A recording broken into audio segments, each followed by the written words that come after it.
like the ambiance here at Stage Door. This is beautiful. It looks like a happy Halloween night. That's how I feel. It's spooky beautiful in here. Don't mind me, I only had a couple beers. Not like a clean show with alcohol, right? And my brother named Tyrone to finish it off. This is going to be very difficult. But I wore these glasses because it makes me feel clean. That's how I feel. I'll start with my name. My name isn't cool like Cadence. My name is Tyrone. And I feel like my name doesn't fit me because Tyrone is a dark-skinned brother name. I want to thank the handful of black people for coming out that got that joke. Thank y'all so much. Everybody's gonna be like, what? You haven't heard of Tyrone Powers? Dude, he was amazing back in the 60s or 50s or whatever that was. I just don't look like my name. If you look at me closely, I look like my name should have been Chauncey or something. That's how I feel. Tyrone. But they did it. They made a song after my name, Tyrone, in the 90s. A lot of adults in here. I don't know if you guys know this song in the 90s. Erica Badu had a song called Tyrone. You guys are familiar with this tune? If there's only a handful of us, listen, we're all improv people tonight. We're going to sing this song together. And you've been doing everything else together. And turn Stage Door into a musical theater. How about that? All right, listen, if you know the song, sing it with me. I think you better.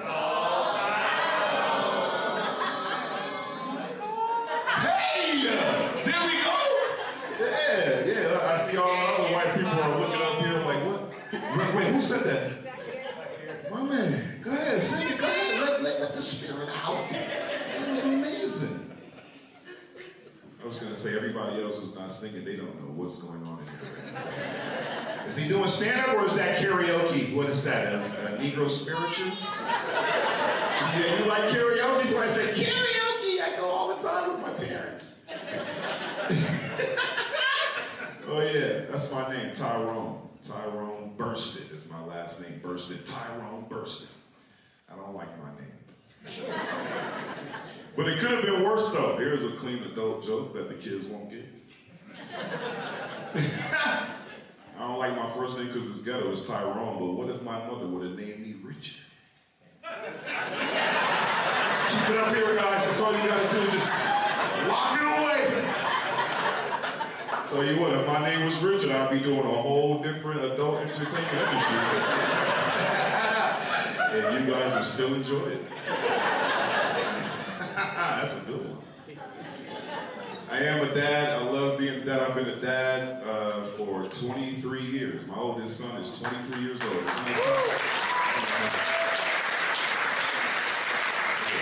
Got three children, 23, 20, and 16. I got 2 boys and a girl. My girl is the youngest. Yeah, thank you. Yeah, she knows. I want to apologize to my daughter. She's in the back. I'm sorry, baby. I love these jokes because they are so true. You can't make this stuff up if you're a parent. I'm going to be honest with all the parents in here. As a dad, for Father's Day, I'm going to just be honest because it's my day. I can do that. I won't say this any other time, but I love all my kids. I only like 2 out of 3. That's so true. They all ain't going to be special, okay? The ones you like are with you right now, okay? The other ones, who cares, right? It's okay. It's Father's Day. I can get away with that. My daughter is so funny to me. I feel like we got the same type of personality. We're crazy people, man. My daughter's 16 years old. She goes to Philip O'Berry. Clap it up for Philip O'Berry. High school, very good school. She's going into her junior year. She started running track in junior high school and middle school. In the 9th grade a couple years ago, she was so nervous for her track, right? So she said, Dad, I need some track spikes because I'm a sprinter. I run the 100, I run the 200, I'm a sprinter, I need track spikes, Dad, track spikes. And I got her the track spikes. I was proud of myself because I got the right size, which is really hard to do with your children. I didn't want to ask her, what's your shoe size again for the 17,000th time? I remembered it. I got the right size, the right color, and I sent her a picture because I got them off Amazon. Screenshot, sent her the picture, and like a 16-year-old girl, guess what she did? She texted me back and said, ew. Yeah, I wasn't expecting that. I thought I was gonna get thank you, Dad. I love you, Dad. Can't wait for Father's Day again. As a matter of fact, when is it? I forgot, but I love you. Didn't get none of that. She texted me back, EWWW. Ew. Broke my little dad heart, man. I ain't gonna lie. I was so heartbroken. I texted my daughter back, I said, you're not even fast. Yeah,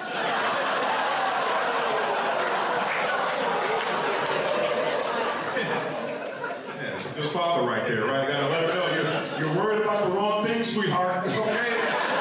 Worried about looking good. Nothing is looking good about coming in 5th and 6th place every meet. That should be at your high school track meets like, ew, what is that? Why are you running so slow? You should run barefoot. I don't know.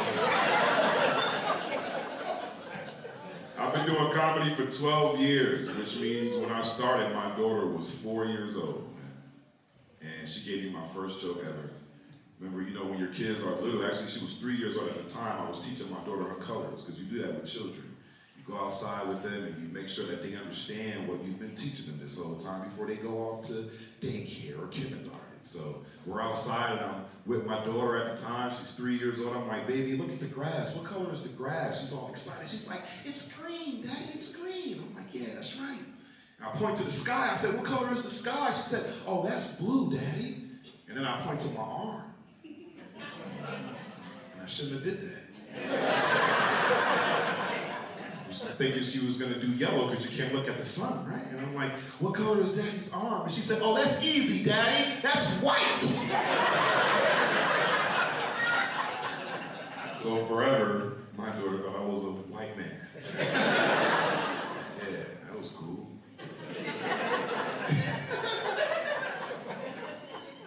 Yeah, man, I do the best I can. Stand-up comedy, this is my gift. I want to thank you all so much for bringing your children here because that makes my heart smile. When I was a kid, I always had this gift, but I didn't know I had it. You know, all my teachers said I was making trouble in school and I was a class clown. I get suspended, get detention, and here I am entertaining a classroom full of adults and their children. It's beautiful, man. Beautiful, man. Love this, man. This is dope. I totally forgot where I was going with that. It's supposed to be a joke somewhere after that, but that was a heartfelt moment. I'm so happy that the children are here witnessing this. You guys can be future entertainers, man. If you talk a lot in class, it's because you're going to be doing this one day, right? That's what it is. That's for real. That's for real, man. That's how I got here. You will be headlining this in 20 years. Cadence, all right? My kids, man, kids are amazing. I got 3 of them, of course. My middle son is one of the ones I like a lot. I'm gonna have to edit that part out. I don't want to cause no beef in my family, man. My son graduated from Independence High School a couple years ago. He's 20 years old. Not that for that, man. 20 years old. My son recently failed his driver's license test. It was very disappointing. I'm sad as a dad. I think the saddest part about him failing was that he was using our smart car. I don't know how I feel about that, man. Like, yeah, maybe you shouldn't drive ever because what is going on? My son loved sports when he was a kid. I remember when he was 13 years old, he told me that he believed that his God-given talent was playing in the NFL. He loved football so much, like most young kids do when they're growing up. And I got him started in youth football. I got him signed up, tried to make his dream come true in the NFL one day. And that first game was terrible. My son will never play in the NFL. I don't know what kind of dream he had, but I wish I knew, because I would have woke him up. Wake up, man, you ain't gonna play in the NFL. I hope they got a job for cutting the grass, because you might do that. That's the closest you'll get.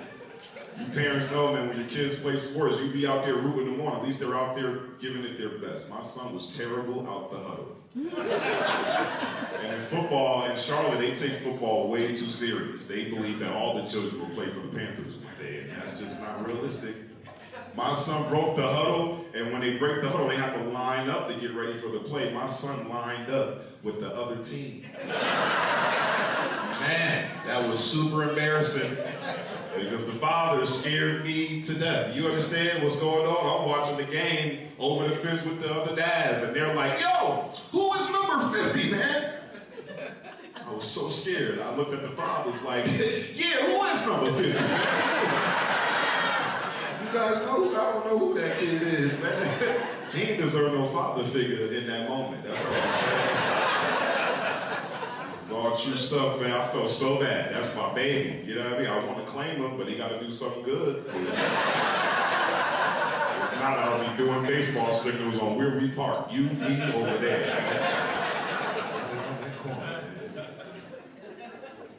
I'm hoping he do something good in the game. I'm watching the game, and the game watching me. I'm watching the game, and the game is watching me, and it's the fourth quarter, and I'm like, yeah, I'm gonna have to whistle, because I can't be seen with him.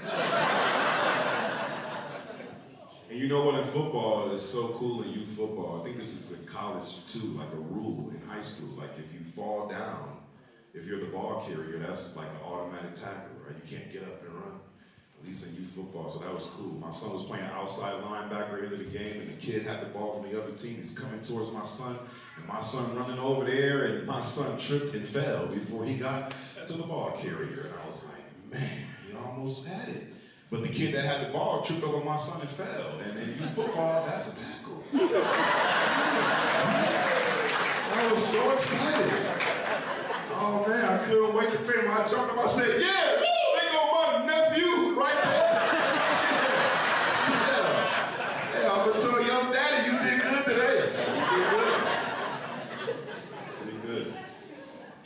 Tell you what, man, being a dad also comes with husband responsibilities. I'm married and I love my wife so much. I'm able to do comedy full time because of the love of my wife. My wife freed me from corporate America so I could do stand-up full time. That's right. That's something to clap for. That's right. That's amazing.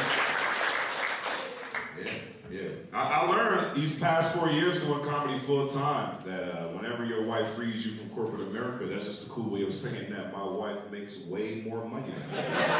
That's really what that means. Man, my wife makes so much more money than me. You know what I do for my wife when she come home from work? I shut up. Yeah, I'll be real quiet, man. Yeah, I'm excited to be here on Father's Day because this is the first time I've talked all week, man. I'm really happy to be here. I want to stay here forever. I don't want to go back to that place. Every time she comes through the door, I just cut Netflix on, like, baby, what you want to watch? Because you're paying for it. This belongs to you. What do you want to watch? And as a man, guess what? I've watched all the chick flicks, every little female show you could think of. I'm sitting there watching it, upset because I don't want to watch it. You guys know Grey's Anatomy? Look at all the women. Woo! I identify with Meredith Grey. Grey's Anatomy has like 26 seasons. You know how I know. Because I've seen it 57 times. And then, like, as a husband, I kind of feel bad. Like, now, like, my wife's, we're watching, like, Love Island. Love Island fans in here watching Love Island, Love is Blind. Another show called Love Therapy. Yeah, that's not a show, that's what we're gonna need. If I don't find out why my wife is a hopeless romantic, I don't understand. I'll be sitting there watching her watch the TV, like, I wonder if she wants me to talk to her like Derek on this show right here. Am I doing something wrong? Why is she so into these people falling in love on television? I cry myself to sleep every night. Yeah, my wife is cool, man. It's hard when, you know, I feel like she gave me what I always wanted in life, to do what I love full time. And I try to walk on eggshells in my own house. As a matter of fact, whenever I want to complain about something in my house, I can't do it in real life. I have to put it in a joke. Yeah, isn't that something? Yeah. I'm not taken seriously ever. I'm gonna start complaining right now, guys, all right? I don't like the way my wife does the laundry. I think it's lazy. I think everybody in here should wash clothes the same way. Keep up with it. Maybe you'll do a load tonight or next Sunday or every other Sunday, my wife washes the clothes based on how many pairs of underwear she has left in her drawer. That's crazy, okay? Because by my calculation, my wife has 1,216 pairs of underwear. And as a man, listen, it's Father's Day, so I got a little more underwear myself, but I only have 13 pairs. Yeah, and 3 of them don't even count. Every man in here still has a pair of underwear he's had since when he was in middle school. We never throw away our underwear, ever. We open up our underwear drawer like, I'm only putting y'all on in case of an emergency. And it's always an emergency in my house. Yeah, those underwear are stuck to the bottom of the drawer. They got holes in them, they faded. All I'm saying is tonight at Stage Door, guys, I'm standing up here with my wife's underwear on. Because I just, you know what they say, if you can't beat them, wear them. I will say this, they are very comfortable. That's cool, man. Yeah, you guys might not be aware of this, but I'm going to share some cool information with you all. Stand-up comedy, as a stand-up, did you know that 85% of stand-up comedians are introverts? Yeah, because I just made that up. Sorry guys, I'm not a teacher, all right? I'm a jokester, all right? That was a made-up, strong fact about nothing, all right? All I'm saying is I'm an introvert. I am. I could do this all day long, but I can't, be out there with y'all having a good time and not doing this. It's very awkward. So I'm trying to be more adventurous, right? So for last week, for the first time in my life, I went to go get a pedicure with my wife. I never got my feet done ever, but I went with my wife trying to be outside the box. And let me tell you something, the experience, it was terrible. It was so bad. It scared me so bad. First of all, why is the pedicure water so hot? I put my feet in that water, I thought the water was boiling. I was so confused. And I think the Asian lady tried to pump me because she walked over to me, she said, "Too hot for you?" "Too hot for you?" And I was like, "Lady, this would be too hot for anybody, all right? What are you trying to say? I can't stand hot water, I love hot water." That water was so hot, when I pulled my feet out the water, my feet were medium rare. I never seen delicious feet before, but apparently I had them. And then I was so upset, I started thinking to myself, I said, you know what? I don't know a lot about Asians, but I think this is how they make General Tso's chicken.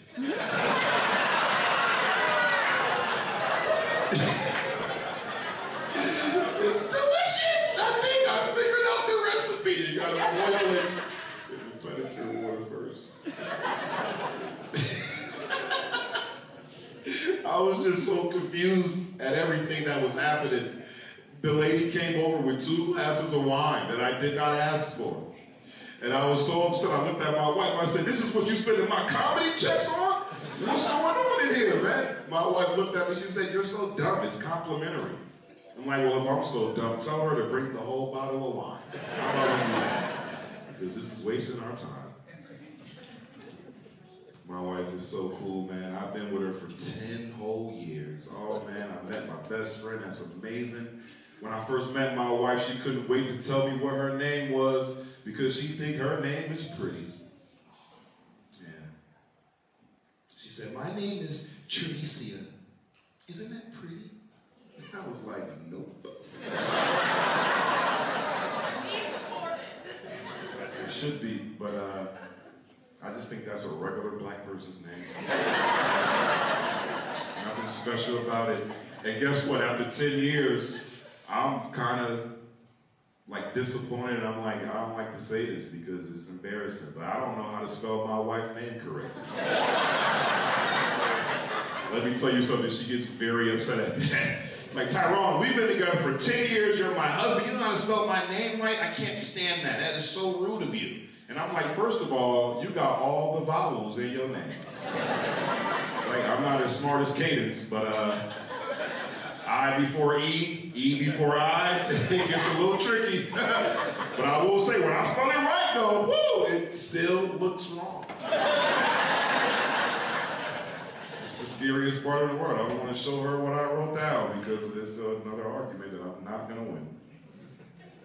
Tricia, yeah, that's her name. She's an extrovert, and I'm an introvert because opposites attract, right? If you're single, you want to find the love of your life, just find somebody that doesn't agree with anything you have going on. It's true love. Every man in here is not here because it's Father's Day. They're here because their wife dragged them here. We're going to do this, Tom. Keep the peace. You're going to come to stage door and watch people you never heard of. That's amazing. Why would you ever want to leave your house when you could be there wearing your woman's underwear? This is what I say to myself. I'm sorry, I didn't mean to put that on y'all. But my wife I think that's amazing. When you're an extrovert and you can just go somewhere by yourself and you don't need anybody to help you or you're comfortable going along. Let me tell you something, it's a little dangerous because the other day my wife came home very intoxicated at 3 o'clock in the afternoon. And I love my wife with all my heart, but the most unattractive thing in a relationship is to see your significant other kind of tipsy early in the afternoon. The sun's out, it's hot, it's a beautiful day, and she's in the house like this. Oh my goodness, Tyrone. Oh, you're not gonna believe this. I found this new pedicure spot, it's off the chain. I said, are you drunk? She said, kinda. I said, what made this new pedicure spot so amazing? She said, you know, normally when we went last time, they gave us wine when we sat down complimentary. Well, I found a spot that gives you rum mango slushies. I was like, ooh, that sounds good. I'm not gonna lie. That's an upgrade from wine, definitely. But I was like, how many did you have? She said, I had like 3 or 6. And as a husband, you know, as a father, as the protector of my family, I got very concerned. I'm like, this place is giving out rum mango slushies. It's not good. It isn't like professional. I don't like that. Somebody's gonna get hurt. My wife could have got pulled over. She could have got a DUI, car accident. All these things are going through my head. So I'm asking my wife, hey, what's the name of this new spot that you found? I'm gonna call down there and let those people know what they're doing is wrong. And she said, you can call, I don't care. It's called Keisha Hair and Nails. So I call. I say, can I speak to Keisha? And Keisha picks up. She said, this is Keisha with Keisha Hair and Nails. How can I help you? I said, my wife just left there. She's pretty intoxicated. You guys are giving your clients rum mango slushies. That's not safe. I don't think it's right. I think you should pull back on that and just serve the cheap wine that the other pedicure spot served. And Keisha told me over the phone, she said, first of all, the lady who just left, if that's your wife, we love your wife, okay? And her name is very pretty.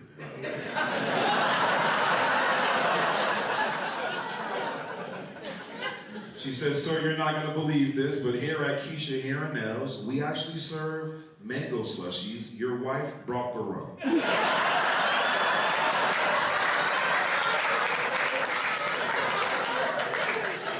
It's crazy.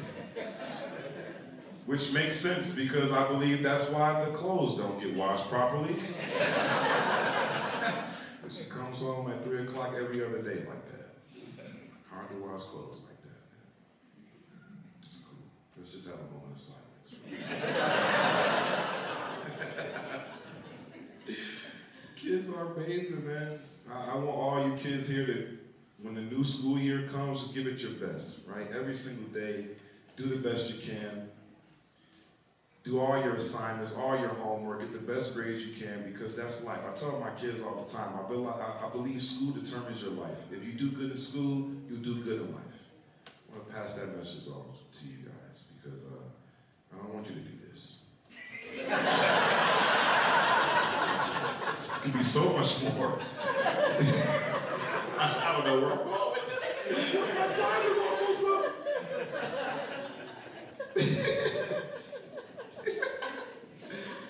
All right, another adult joke. This goes for everybody in here, man. I believe everybody in here has a special talent that was given to you by the Lord. I'm not a real religious person, but I am very faithful. I'm a faith-based man. Believe that there's someone, a superhuman being or something that's making all of this happen. We are all in here together at the same time, on purpose, with a purpose, for a purpose, man. I believe that in my heart. I believe everybody in here has a special gift that was given to you by the Lord. And if you don't use it, you're not living life. You are just existing. Your job is cool. It helps pay the bills. But every 15-minute break, every hour lunch, you need to take out a notebook and write down what it is you truly want to do. And one day you may be up here like I am, because that's how I started, right? I tell you, you have to be inspired. In order for you to really step out on faith and do what it is that you know you're good at, you have to be inspired. And this is real true. I started doing comedy in 2013. And my inspiration came right before I started doing comedy, guys. I was actually diagnosed with child support. That's my dad, Joe. Thank y'all so much.